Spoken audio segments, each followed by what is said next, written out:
Hello दोस्तों, मैं हूं अमरदीप सिंह। आप सभी का स्वागत करता हूं अपने यूट्यूब चैनल सीजीपीएससी नॉलेज में।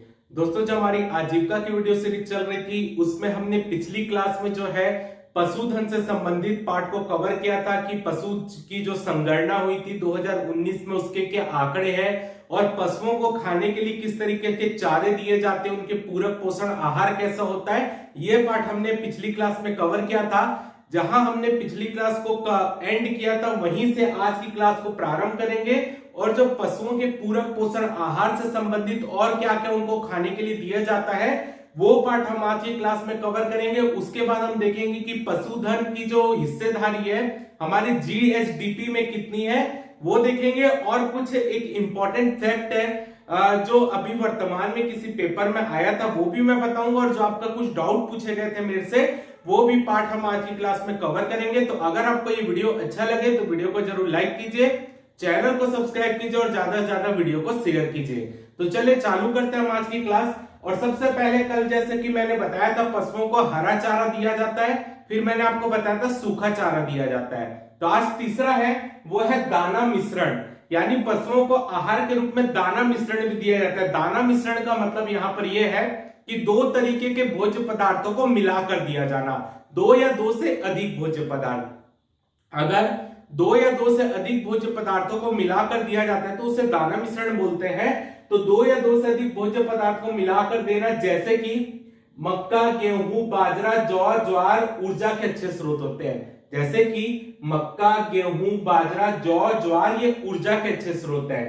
जबकि मूंगफली, सरसों, अलसी और सोयाबीन की खली, सोयाबीन, मूंगफली या सरसों की खली क्या होती है, क्योंकि ये तिलहन फसलें होती हैं और तिलहन में जब इनसे तेल निकाला जाता है तो तेल निकालने के बाद जो भाग बचता है उसको खली बोलते हैं। तो इन खली को क्या किया जाता है, जो भोज्य पदार्थ होते हैं उनके साथ मिलाकर देते हैं, क्योंकि ये जो खली होती है ना ये प्रोटीन के अच्छे स्रोत होते हैं, जबकि जो भोज्य पदार्थ होते हैं वो आपके ऊर्जा के अच्छे स्रोत होते हैं। तो जब पशुओं को खाना दिया जाएगा तो उसमें क्या करते हैं, कुछ भोज्य पदार्थ मिलाते हैं और कुछ आपके जो ये तिलहन की खली रहती है उनको मिलाते हैं, ताकि पशुओं को प्रोटीन भी मिल जाए, साथ ही साथ उनको एनर्जी जो मिलती है वो भी मिल जाए। क्लियर, यानी ऊर्जा के स्रोत भी अच्छे से मिल जाए और उनको प्रोटीन भी अच्छे से मिल जाए, तो दोनों चीजों को मिलाकर दे दिया जाता है। ठीक है, तो याद रखिएगा इसी को बोलते हैं दाना मिश्रण। यानी कि आपके कार्बोहाइड्रेट ये ऊर्जा के जो अच्छे स्रोत होते हैं वो भोजन के साथ साथ हम उसमें तिलहन के जो आपके जितने भी खली रहती, सरसों की, मूंगफली की, अलसी की, ये सब की खली को मिलाकर उसमें दे दिया जाता है ताकि उनको प्रोटीन भी मिल जाए और एनर्जी भी मिल जाए। तो ये दाना मिश्रण होता है और इसका लाभ ये होता है कि इसमें इसको दोनों को मिलाकर देने से एक निश्चित अनुपात में मिलाकर देते हैं, उनके वजन के हिसाब से, पशुओं के वजन के हिसाब से इसको निश्चित अनुपात में मिला के देते हैं, ताकि हर जितने भी हमको खनिज लवण या जितने की भी आवश्यकता है हमको शरीर के लिए, उनके शरीर के लिए, वो सब चीज उनको एक ही प्रकार के खाने में मिल सके। अगला देखते हैं अजोला। अजोला भी पशुओं को दिया जाता है। अजोला क्या होता है, जो पानी में उगता है। पानी में आप देखे होंगे जब पानी जैसे नदियों में जाते होंगे, तालाब में, तो पानी के ऊपर हरे हरे कलर टाइप के पौधे उगे रहते हैं, ठीक है, घास टाइप के दिखते हैं, उसी को अजोला बोलते हैं। तो अजोला पानी में पाया जाता है और अजोला में क्या रहता है, नील हरित शैवाल उपस्थित होते हैं। नील हरित शैवाल आप सुने हुए हैं, नील हरित शैवाल रहते हैं जो अजोला में। साथ ही साथ ये अजोला जो होते हैं ये प्रोटीन बनाने में सहायक होते हैं और लिग्निन बहुत कम मात्रा में होता है इसमें। लिग्निन का मतलब क्या होता है कि अगर मान लीजिए जैसे आप धान की भूसी देते हैं तो एक समय के बाद जो धान की भूसी रहती है वो टाइट हो जाती, कसैली हो जाती है, जिससे पशुओं को उसको खाने के लिए चबाना पड़ता है। तो पशु हमेशा ऐसा खाना पसंद करते हैं जिसमें उनको चबाने की क्रिया बहुत कम होती है। देखेंगे आप पशु जुगाली करते हुए खाते हैं तो उनमें उसमें जो भी अगर आप कुछ भी खाना देंगे तो वो काटने के काम बहुत कम करेंगे, उसको निगलने का काम करते हैं। ठीक है, तो इसी के लिए क्या होता है कि अजोला में लिग्निन बहुत कम मात्रा में पाया जाता है, इसलिए अजोला जो होता है वो कसैला नहीं होता और पशु आसानी से उसको खा लेते हैं, उसको आसानी से उसको निगल लेते हैं और उससे काफी ज्यादा पशुओं को प्रोटीन मिलता है। इसी के लिए पशुओं को खाने में अजोला भी दिया जा सकता है। ठीक है, तो अजोला पानी में पाया जाता है, नील हरित शैवाल इसमें उपस्थित होते हैं, प्रोटीन जो कि प्रोटीन बनाने में सहायक होते हैं, जो शरीर के अंदर भी प्रोटीन बनता है वो प्रोटीन बनाने में सहायक होता है अजोला। और इसमें लिग्निन बहुत कम मात्रा में होता है, जिसके कारण पशुओं का जो भोजन है वो कसैला नहीं होता। अगला देखते हैं अजोला के लाभ क्या है। पहला, पशुओं के लिए पौष्टिक चारा मिल जाता है, क्योंकि पशु इसको खाना पसंद करते हैं, क्योंकि इसमें उसको खाने के लिए ज्यादा चबाना या उसकी जरूरत नहीं पड़ती। कसैला आप देखेंगे, जैसे आप आंवला खाएंगे तो आपको कसैला लगेगा, सुपारी खाते हैं उसको तोड़ते हैं तो कसैला थोड़ा टाइट रहते हैं सब, तो वैसा इनको नहीं लगना चाहिए पशुओं को खाते समय। इसी के लिए जो है अजोला उनके लिए बेस्ट होता है। अगला पॉइंट, दुधारू पशु को यदि दिन में 1.5 से 2 किलो अजोला खिलाने से उनकी जो दूध देने की क्षमता है वो 15 से 20% बढ़ जाती है।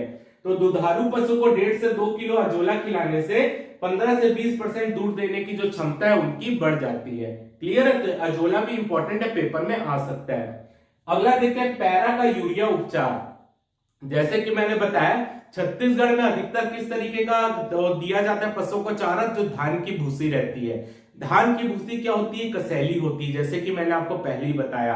और वो पशुओं को, क्योंकि धान जैसे जैसे पुराना हो जाता है कसैला हो जाता है उसकी जो भूसी है, और पशुओं को चबाने में भी अच्छा नहीं लगता। और अब जो अगर जितना जितना धान की भूसी सूखते जाएगी ना, पशुओं को उससे मिलने वाले पौष्टिक आहार की जो मात्रा है वो कम होती जाती है, और पशुओं को खाने में उसमें मजा भी नहीं आता। तो इसी के लिए क्या किया जाता है, उस पैरा में क्या किया जाता है, यूरिया मिलाया जाता है। तो वही है पैरा का यूरिया उपचार, यानी जो पशुओं को चारा दिया जा रहा है, धान की भूसी दी जा रही है, उसमें यूरिया डाला जाता है। यूरिया डालने से क्या होता है कि उनके जो यहाँ पर जो धान का पैरा है वो कसैला नहीं होगा, क्योंकि यूरिया जो है आपका जो यहाँ पर लिग्निन है उसको नियंत्रित करता है, और लिग्निन नियंत्रित करने के कारण जो होता है, जो मतलब लिग्निन अगर ज्यादा है ना, तो अगर लिग्निन बहुत कम होगा तो जो आपका जो पैरा है वो कसैला हो जाएगा। ठीक है, लिग्निन बहुत कम होता है, यानी लिग्निन बहुत कम है, यानी कि आपका जो चारा है वो अच्छा होगा। अगर लिग्निन की मात्रा बढ़ जाएगी ना, तो जो चारा है ना वो कसैला हो जाता है। तो इसी के लिए जो यूरिया मिला देते हैं, ताकि उसमें लिग्निन की मात्रा कम हो जाए और चारा कसैला ना हो। ठीक है, तो यूरिया, इसलिए पैरा का यूरिया उपचार यही है, धान का पैरा दिया जाता है। पहली चीज, यूरिया मिलाने का दूसरा कारण यह है कि जो पैरा रहता है ना, जो धान की भूसी खाते हैं, उसमें बहुत मात्रा में क्या उपस्थित रहता है, ऑक्जेलेट उपस्थित रहता है। शरीर में भी ऑक्जेलेट होता है, और यूरिया में भी यहाँ पर क्या होता है, ऑक्जेलेट। धान की जो पैरा होता है उसमें ऑक्जेलेट बहुत मात्रा में होता है। तो जैसे ही अगर धान का पैरा पशु खा रहे, उसमें यूरिया नहीं डाला है तो कसैला हो जाएगा। खाने के बाद क्या होगा कि जो ऑक्जेलेट है वो शरीर में भी जाता है अंदर, और जो उनके जो कैल्शियम रहता है जो पशुओं के अंदर, उस कैल्शियम के साथ मिलकर वो कैल्शियम ऑक्जेलेट बना लेता है। और कैल्शियम ऑक्जेलेट क्या होता है, एक प्रकार की पथरी बनाती, कैल्शियम ऑक्जेलेट पथरी होती है। ठीक है, तो कैल्शियम ऑक्जेलेट बनता है, और कैल्शियम ऑक्जेलेट जो रहता है वो उनके यूरिन के साथ बाहर आ जाता है, जिसके कारण जो पशुओं के शरीर में कैल्शियम की मात्रा रहती है वो कम होने लगती है। और कैल्शियम की मात्रा अगर शरीर में कम हो जाएगी तो क्या होगा, उनकी हड्डियां कमजोर होने लग जाती है, और वो कई सारी बीमारी से ग्रसित हो जाते हैं। इसलिए जब यूरिया दिया जाता है तो यूरिया आपके ऑक्जेलेट की मात्रा को भी कंट्रोल करता है, उसके साथ साथ जो उसका चारा रहता है उसको भी कसैला होने से रोकता है। तो ये चीज आप याद रखिएगा, धान के पैरे में ऑक्जेलेट अधिक रहता है, और ऑक्जेलेट शरीर में जाकर क्या करेगा, कैल्शियम ऑक्जेलेट बनाएगा। और कैल्शियम ऑक्जेलेट क्या होता है, यह पथरी पैदा करता है, और वो यूरिन के माध्यम से कैल्शियम ऑक्जेलेट जो है वो बाहर आ जाता है, जिसके कारण पशुओं के शरीर में जितनी कैल्शियम की मात्रा होनी चाहिए उसमें कमी हो जाती है, जिससे वो उनकी हड्डियां कमजोर होने लगती, साथ ही साथ उनमें कई सारी बीमारी आने लगती। इसलिए यूरिया मिला दिया जाता है पैरा में, ताकि ये सब परेशानी ना हो। तो इसको अच्छे से कर लीजिएगा, इसको अच्छे से जो भी चीज मैंने बताया इसको अच्छे से नोट कीजिएगा। ठीक है, क्योंकि जो पैरा रहता है वो आपका कसैला भी होता है, स्वादहीन भी रहता है, कड़ा भी हो जाता है, तो यूरिया मिलाने से वो चीजें कम हो जाती है। अब हम देखते हैं पशुधन क्षेत्र की जीएसडीपी में हिस्सेदारी स्थिर भाव 2011-12। ये मैंने पहले भी जीएसडीपी आपको बताया है कि एक राज्य की भौगोलिक सीमा के भीतर एक वित्तीय वर्ष में उत्पादित समस्त वस्तु एवं सेवाओं का अंतिम मौद्रिक मूल्य जो होता है वो जीएसडीपी होता है। तो जीएसडीपी में पशुधन की हिस्सेदारी क्या है वो देख लेते हैं। पहला हम देखेंगे 2020-21 में, फिर 2021-22 में। तो पहला कॉलम जो है वो है योगदान लाख रुपए में। ये आपका रो क्या बताएगा, कितने रुपए का योगदान है इस क्षेत्र का जीएसडीपी में। दूसरे में वृद्धि परसेंट, यानी पिछले साल की तुलना में अगले साल में कितनी वृद्धि हुई है। और योगदान परसेंट में, यानी जीएसडीपी में कितने परसेंट की हिस्सेदारी इस क्षेत्र की है। तो अगर हम 2020-21 देखें तो इस क्षेत्र से जो राशि प्राप्त हुई थी वो थी 407918 लाख रुपए, यानी 407918 लाख रुपए पशुधन क्षेत्र से गवर्नमेंट, आप बोल लीजिए हमारे जीएसडीपी में हिस्सेदारी पशुधन क्षेत्र की थी, क्योंकि पशुधन क्षेत्र से दूध उत्पादन होता है, आपका अंडे उत्पादन हो रहा है, मांस उत्पादन हो रहा है, ऊन उत्पादन हो रहा है, इन सबसे भी तो हमारा पूरा बिजनेस चलता है, तो हमारी जीएसडीपी का भाग हुआ। तो 407918 लाख रुपए योगदान था। 2021-22 में यह बढ़कर 417187 लाख रुपए हो गया है। ये डाटा याद रखने की जरूरत नहीं है। अगला है वृद्धि परसेंट, तो ये इंपॉर्टेंट है, याद रखिएगा। पशुधन की क्षेत्र की जो हिस्सेदारी 2020-21 में थी वो थी -1.98% की वृद्धि हुई थी। वृद्धि का मतलब यहां पर माइनस दिखा रहा है, यानी आप मान लीजिए कि 2019-20 में इस क्षेत्र से मान लेते हैं 10 रुपए मिला था, ठीक है, और 2020-21 में इस क्षेत्र से 8 रुपए मिल रहा है, ठीक है। तो यहां पर वृद्धि हुई कि कमी हुई? तो यहां पर आपकी कमी हुई, तो इसको मैं माइनस से दिखाऊंगा। तो यहां पर जो -1.98% की कमी हुई है, यानी 2019-20 में इस क्षेत्र से जितना पैसा मिला था उसमें -1.98% की कमी हो गई और ये मिल रहा है 407918 लाख रुपए। तो अगर यहाँ पे टेबल में देखें 2019-20 में इस क्षेत्र से कितनी राशि थी? 416141 लाख रुपए, और इस बार कमी हो गई 407918 लाख रुपए, 2021 में कमी आई। तो आपसे ये क्वेश्चन पूछा जाता है कि पशुधन क्षेत्र की वृद्धि दर कब ऋणात्मक रही? तो आपके आंसर है वर्ष 2020-21 में, यानी वर्ष 2015-16 से लेकर वर्ष 2021-22 तक केवल वर्ष 2020-21 एक ऐसा वर्ष है जिसमें पशुधन से आने वाले पैसों में कमी आई है।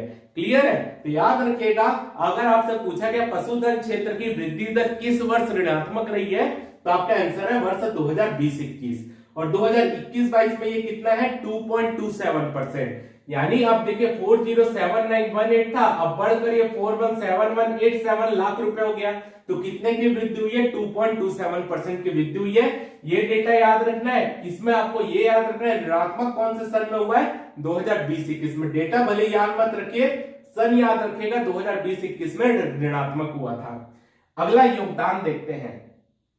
योगदान परसेंट देखें तो 2020-21 में इस क्षेत्र का योगदान जो था 1.77% था छत्तीसगढ़ की जीएसडीपी में, और अभी है 2021-22 में ये 1.63% का योगदान है। अब आप ये मैंने आपको पहले भी समझाया है कि वृद्धि और योगदान में अंतर क्या होता है, ठीक है। मान लीजिए कि 2019 मान लेते हैं 2020-21 में इस क्षेत्र से जो पैसा प्राप्त हो रहा था वो 10 रुपए हो रहा था, मान लेते हैं, ठीक है, और 2020-21 में छत्तीसगढ़ की जीएसडीपी 100 रुपए थी, ये भी मान लेते हैं, ठीक है। और वर्ष 2021-22 में इस क्षेत्र से जो पैसा प्राप्त हुआ वो 11 रुपए हुआ, मान लेते हैं, लेकिन जो ये हमारी जीएसडीपी थी वो बढ़कर 150 रुपए हो गई है।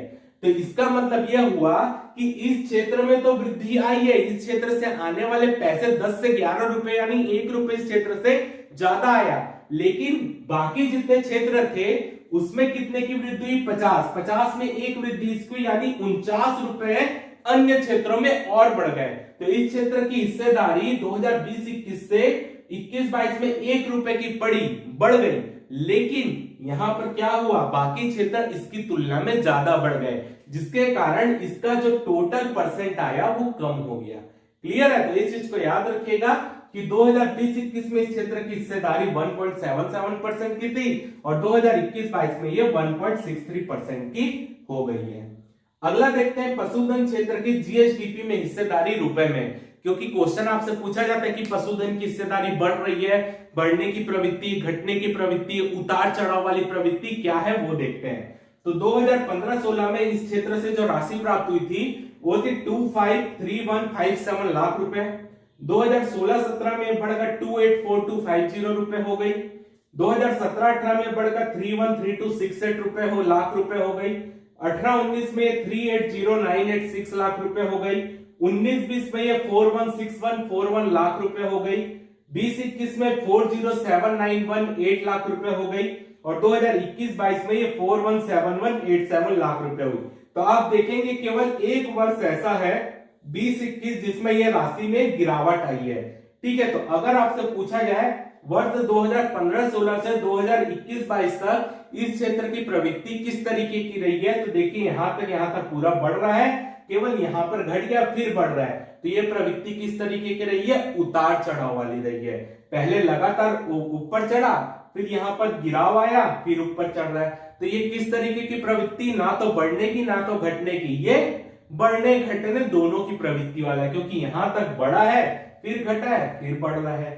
ठीक है, तो ये क्षेत्र की प्रवृत्ति किस तरह की रही है, उतार चढ़ाव वाली। और आप क्लियर देख सकते हैं कि 2020-21 में ये डाउन हुआ है। डाउन हुआ है यानी यहाँ पर वृद्धि दर क्या होगी, ऋणात्मक होगी, जो आपके यहाँ पे दिख रहा है। ठीक है, तो यहाँ पर जो 2019-20 में इस क्षेत्र से जितना पैसा आया 2020-21 में कम हो गया, घट गया, उसकी अपेक्षा घट गया।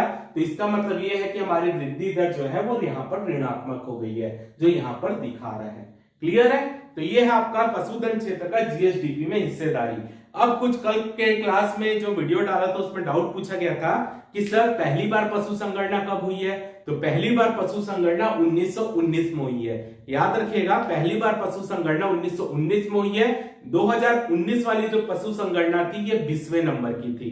क्लियर है। दूसरा क्वेश्चन कि सर ये कितने वर्ष के अंतराल में पशु की संगणना होती है, पशुओं की गणना कितने वर्ष के अंतराल में होती है। तो वो 5 वर्ष के अंतराल में होती है। लेकिन कभी कभी क्या होता है, इसमें देरी हो जाती है, तो 5 की जगह 7 वर्ष में भी हो जाता है। ठीक है, लेकिन जो डिसाइड है वो 5 वर्ष के अंतराल में। जैसे आप 2012 में हुई थी संगणना, उसके बाद 2017 में नहीं 2019 में हुई है, तो यहाँ 7 वर्ष का गैप आ गया है। लेकिन जो डिसाइड है वो आपका 5 वर्ष है। जैसे कि आप देखेंगे जो भारत की जनगणना है वो 2001 में, फिर 2011 में, यानी हर 10 वर्ष के अंतराल में होती है। लेकिन 2021 तो चला गया, 2022 का आपका आधा निकल गया। अभी भी क्या 2021 की जनगणना के डाटा आ गए, नहीं आए, कोरोना आ गया, जिसके कारण उसमें देरी होगी। तो आप ये नहीं बोलेंगे कि 10 वर्ष के अंतराल में जनगणना रुक गई, वो हुई है लेकिन कुछ कारण से टल जाती है। तो वैसे ही पशु संगणना प्रत्येक 5 वर्ष के अंतराल में होती है। पहली जनगणना 1919 में हुई थी, 2019 की जो संगणना हुई थी वो 20वीं संगणना थी। तो ये आपके डाउट मैंने यहाँ पर बता दिए। अब देखिए, मैंने ना कोई स्टेट पीएससी का क्वेश्चन देखा था, अपने छत्तीसगढ़ का नहीं, अदर स्टेट में, और किसी क्वेश्चन में ऐसा पूछा गया था कि जैसे कि कल मैंने बता दिया कि पशुधन की में क्या क्या आता है, पक्षी धन में क्या क्या आते हैं, तो उसमें इस तरीके का क्वेश्चन पूछा गया था कि इनमें से किनकी गणना पशु संगणना में की जाती है। यानी जो पशुओं की जनगणना होती है उसमें किसकी किसकी गणना की जाती है। तो इसी के लिए यहां पर मैं आपको बता दूंगा कि पशुधन के अंतर्गत किन किन की गणना होती है, पक्षीगण के अंतर्गत किसकी किसकी गणना होती है, और पालतू पशुओं के अंतर्गत किन किन पशुओं की गणना होती है, ये देख लेते हैं। तो अगर पशुधन बोला जाए तो पशुधन के अंतर्गत मैंने कल 2-3 बताया था और अन्य करके बोल दिया था। तो क्या है, पशुधन के अंतर्गत गौवंशी, भैंसवंशी, भेड़, बकरी, सूकर, घोड़े, खच्चर और गधे, इनकी गिनती की जाती है। याद रखिए, गौवंशी, भैंसवंशी, भेड़, बकरी, सूकर, घोड़े, खच्चर और गधे, इनकी गिनती पशुधन में होती है। पक्षी वर्ग या कुक्कुट वर्ग में मुर्गी, बतख, टर्की, बटेर, इनकी गिनती की जाती है। मुर्गी, बतख, टर्की, बटेर, और पालतू पशुओं के अंतर्गत कुत्ते और खरगोश की गिनती की जाती है। ठीक है, तो याद रखिएगा, अगर आपसे पूछा गया कि पशुओं की जनगणना में किनकी जनगणना की जाती है, तो या किनकी गिनती की जाती है, और ऑप्शन में भेड़, बकरी, मुर्गी और कुत्ते दिया है, तो चारों ही होती है। बिल्ली देगा, बिल्ली की नहीं होती भाई। ठीक है, इस चीज को ध्यान रखिएगा। तो पशुधन के अंतर्गत इनकी होती है, पक्षी वर्ग के अंतर्गत इनकी, पालतू पशुओं में इनकी। ठीक है, और ओवरऑल बोले तो पूरा आपके इनकी गिनती पूरी आपकी पशुओं की गणना में की जाती है। इसके अलावा जितने और हैं उनकी गिनती इस जनगणना के अंतर्गत नहीं होती। क्लियर है। तो यहां पर हम आज की क्लास को कंप्लीट करते हैं। अगली क्लास में आएंगे तो हम जो मेन पार्ट है हमारा पशुओं से जो उत्पाद प्राप्त होते हैं, दूध, अंडा, ठीक है, मांस, वो सब का उत्पादन देखेंगे। और थोड़ा बेसिक में आपको भारत की में कितने गौवंशी, भैंसवंशी है पशु, वो सब की भी मैं एक कॉमन आपको बता दूंगा। और आपका अंडा उत्पादन, मांस उत्पादन, ये सब में भारत का क्या रैंक है, ये सब चीजें हम अगली क्लास में कवर करेंगे। क्लियर है, तो आप इसके स्क्रीनशॉट ले लीजिए।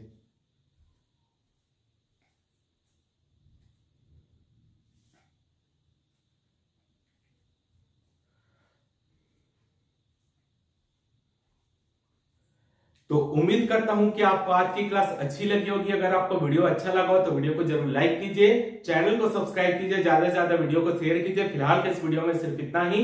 जय भारत, जय छत्तीसगढ़।